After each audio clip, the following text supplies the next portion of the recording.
Okay, so I basically graphed the function given last video, which is the cosine x.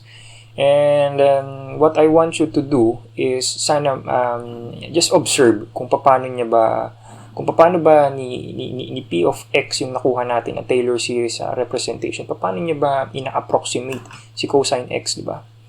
Okay? So what I want to do is I want to graph each term.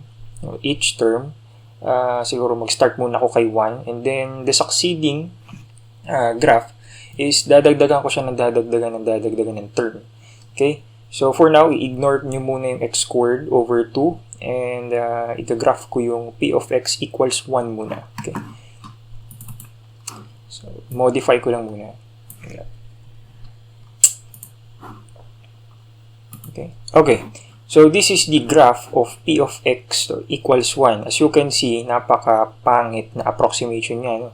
Kasi isang point lang yung tinamaan niya doon sa cosine x, which is, kung i-imagine niyo ito yung buong graph ng cosine x, no? Tapos ang tinamaan niya lang is yung point na yun, no? So ang pangit na approximation niya, no?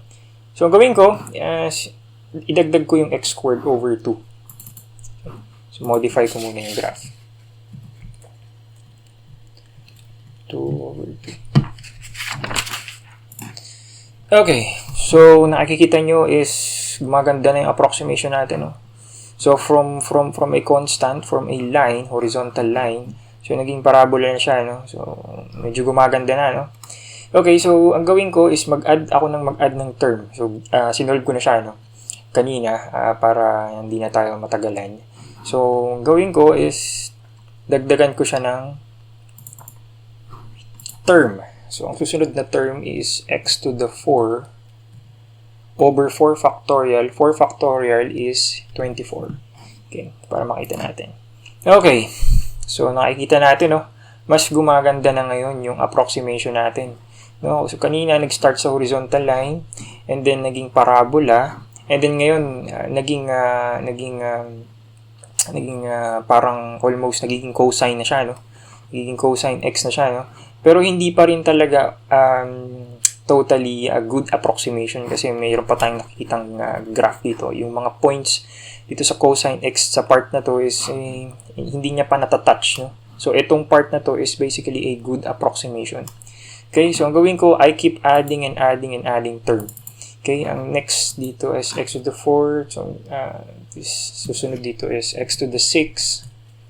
No? Sa bahay nyo, i-solve nyo na lang, no? yung succeeding term. So, minus x to the 6 over 6 factorial. 6 factorial is 720. Okay.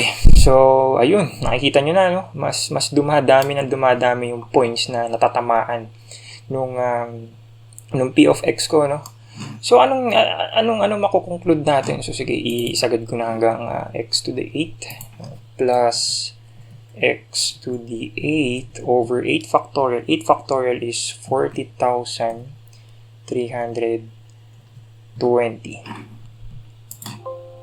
Oops, hindi na kinaya. Ay, okay. Sige. 40,000. Ayun. So, anong nakikita nyo? So, di ba mas nagiging accurate na siya, no? So, if I keep adding and adding term, so x to the 8 over 8 factorial, x to the 10 over 10 factorial, and so on and so forth, up to infinity, so magko-converge siya dun sa cosine x. So, see how the p of x, how the Taylor polynomial series approximate this f of x, no? This given function. And hopefully, it makes sense to you now kung ano yung mga pinagagagawa natin dito, no?